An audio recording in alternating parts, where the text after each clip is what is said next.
So I cannot believe this happened.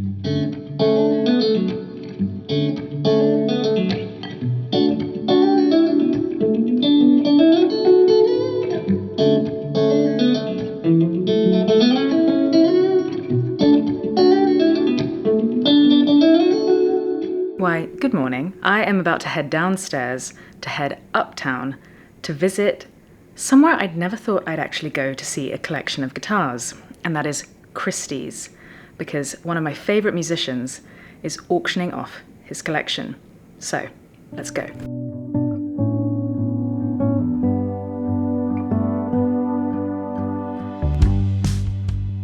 31st of January 2024 will go down in guitar history as the day Mr. Mark Knopfler, one of the greatest guitarists and songwriters of all time, auctioned off over 120 of his extensive personal collection of instruments and amplifiers.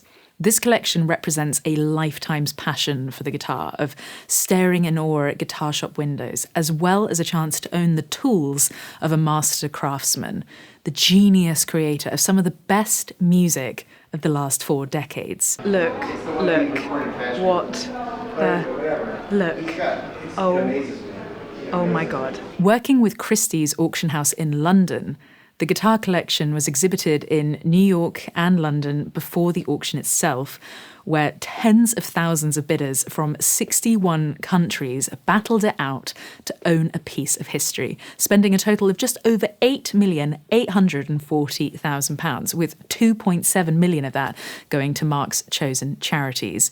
I was lucky enough that some travel coincided with both the New York and London dates, so I managed to catch both and, beyond my wildest dreams, actually get to sit down and play some of the most iconic instruments.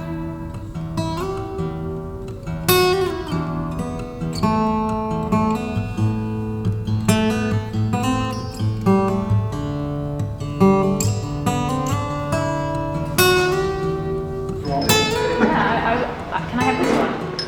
Yeah? Well, this is Santa, and he's going to give me one of Mark Knopfler's guitars, I think. So, thank you. Thanks for footing the bill. I appreciate it.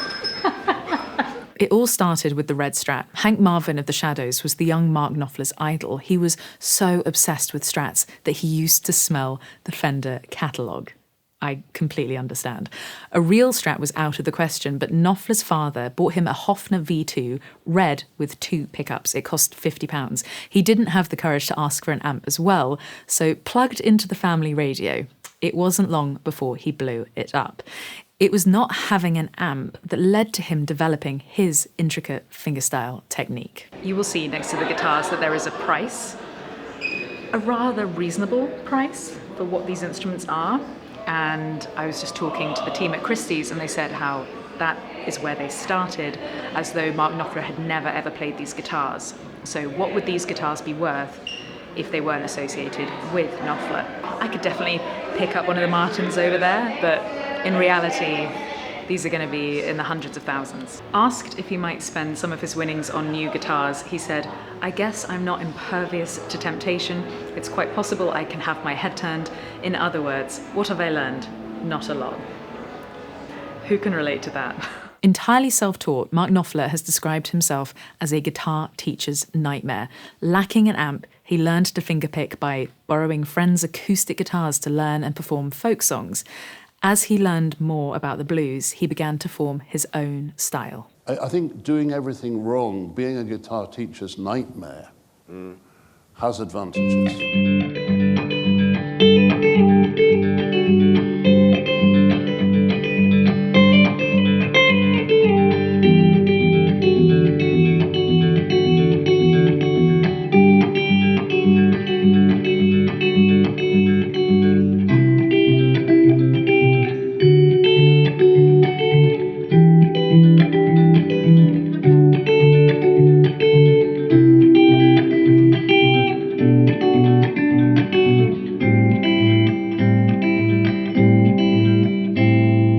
I only had a very short amount of time to play these, so I barely scratched the surface of some of the incredible instruments on show.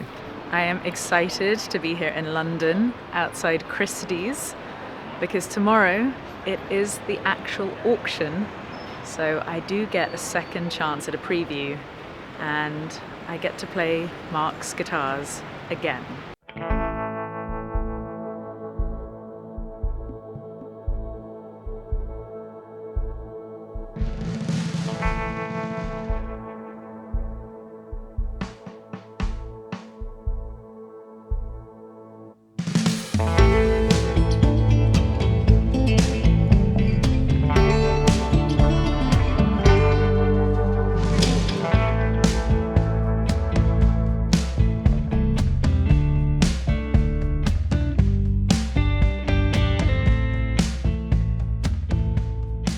There are so many of note. The 1979 Ovation acoustic electric used to record the Local Hero soundtrack, the Gibson Super 400 used for his Notting Hillbillies side project, a gorgeous 1961 Guild Emerald Starfire 3 hollow body. There were a whole range of Japanese Taisco guitars, and the 1983 Red Schecter Telecaster used for Walk of Life, which Knopfler said was one of the best sounding electric guitars he's ever had. But I did spend a few special moments with what I think are the highlights of the collection.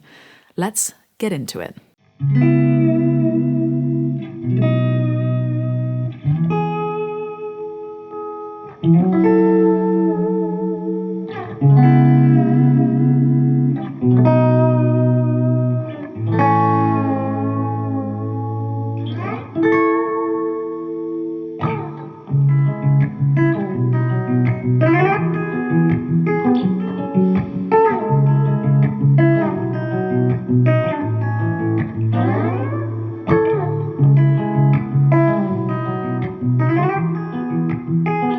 Here's the 1988 Pensa-Suhr MK-1. The starter price was £6,000 to £8,000. It sold for £504,000. This gorgeous model became Mark's primary instrument from 1988 to 1992 and was used during Dire Straits' performance at Nelson Mandela's 70th birthday tribute concert, a historic event watched by over 600 million people in 67 countries around the world. It was conceived by Mark, Rudy Pensa, and the primary builder, John Suhr, as a solution to the constant guitar switching that Dire Straits' later set lists demanded.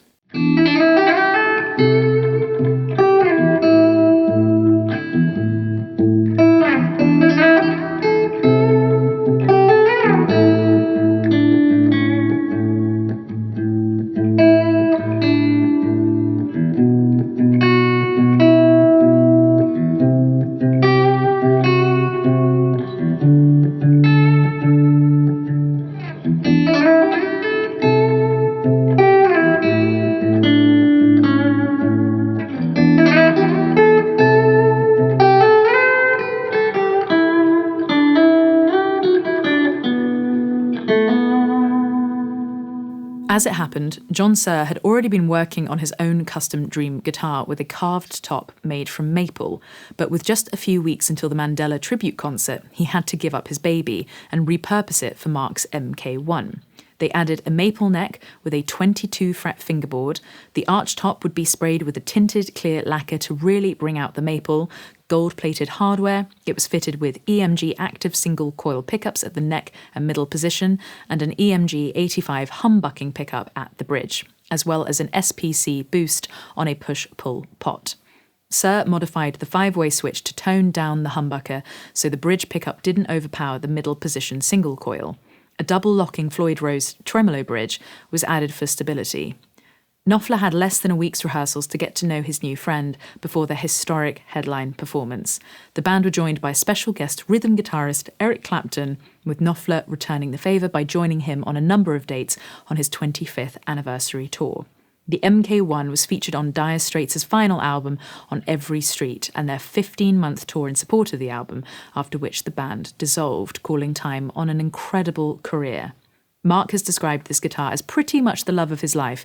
It was eventually retired from heavy use when he began using the Pensa MK-2. Now on to the Gibson Les Paul standards. Let's start with the 1959. The starter price for this guitar was from £300,000 to £500,000 and sold for £693,000.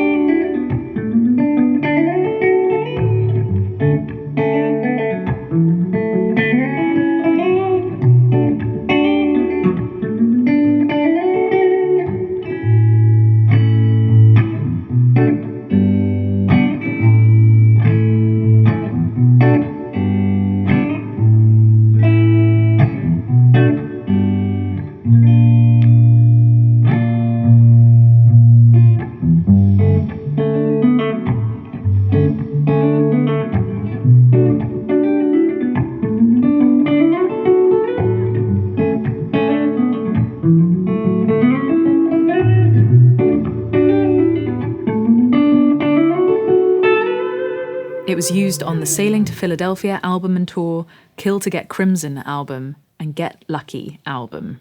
The second Gibson Les Paul standard is the 1983 59 reissue. The starting price was £10,000 to £15,000, but it sold for £592,000. This guitar was used to record Brothers in Arms and Money for Nothing. Now you understand why it went for so much.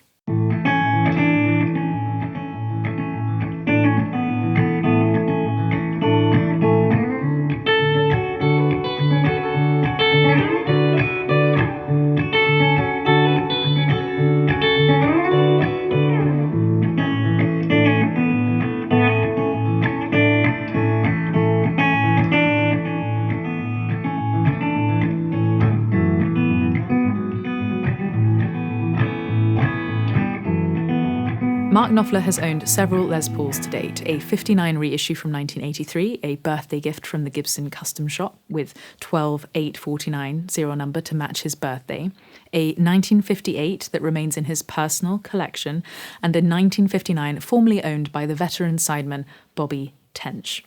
Looking for a harder, more powerful sound, he bought his first model from Rudy Pensa, a 59 reissue, before he and Dire Straits travelled to George Martin's Air Studios in Montserrat in the Eastern Caribbean to record their next album, Brothers in Arms. The guitar was used on the album's biggest hit, Money for Nothing, as well as the title track. The guitar sound on Money for Nothing was actually the result of a mic in front of Mark's Laney amp falling onto the ground and pointing onto the floor. The Les Paul featured front and centre on the Money for Nothing single artwork, which became their biggest hit, topping the Billboard chart for 3 weeks, as well as winning 2 MTV Video Music Awards and having the honour of being the first video to be played on the brand new MTV Europe in 1987. It also featured in the gorgeous Brothers in Arms video.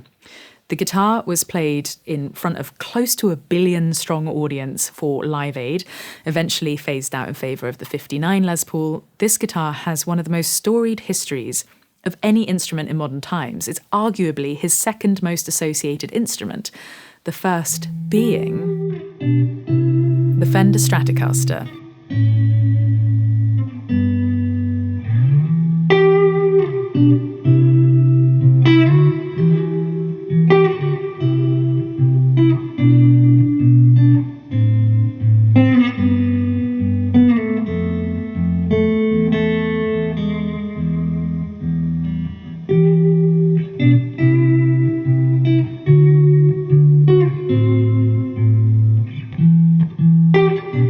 This Fender Stratocaster is the artist's prototype, the Mark Knopfler signature Stratocaster from 2002. The starting price was £4,000 to £6,000, and this sold for £113,400. The Strat was the first guitar to really capture my imagination and the first guitar I desperately wanted to own. When I think of Mark Knopfler and Dire Straits, this is what springs to mind. This is not the 1961 Strat, which remains in Mark's private collection. This is the artist's prototype for his signature edition. Fender had Mark high on their list of artists to work with, saying he almost single-handedly regenerated interest in the Strat after Sultans of Swing. The acquisition of his very own Strat had a profound effect on the Dire Straits sound. Sultans initially sounded quite different. In a Guitar World interview, Mark said, "I thought it was dull, but as soon as I bought my first Strat in 1977, the whole thing changed. Though the lyrics remained the same, it just came alive as soon as I played it on the 61 Strat, which remained my main guitar for many years and was basically the only thing I played on the first album." That song and that Strat changed everything for the band. When it came to his signature model, Knopfler was certain that the guitar should be affordable and good quality, not some overpriced bauble for a handful of wealthy collectors. However, this collection is a bit different. Fender copied the contours of a 57 Strat body made of lighter swamp ash with a hot rod red finish, a newer addition to their colour palette, one that mirrored what the young Mark imagined Hank Marvin's Strat to be. The maple neck was based on a 1962 model with an East Indian rosewood fingerboard. It's got 3 Texas Special single coil pickups, and it also has larger frets than a typical Strat. Mark said, They put in the bigger jumbo frets that I have on my old guitar. These frets make the guitar a lot more finger-friendly and are a real pleasure to the touch. I have them on my old Les Paul and on the Martin Dreadnought. For me, they make any guitar feel better, acoustic or electric. Mark used this guitar on tour for his 6th solo album Get Lucky and various other performances and recordings. It's a true one-off, and I feel honoured to have played it. Thank you so much for watching. I never imagined in my wildest dreams that I would get anywhere near these amazing instruments. So a massive thank you to Amelia, Kerry and Samantha and the rest of the amazing team at Christie's for just being so accommodating. A big thank you to the man himself, Mr. Mark Knopfler, for being the soundtrack to my life, as well as so many others. It's just a true privilege. And I will be seeing you here again, of course, very, very soon.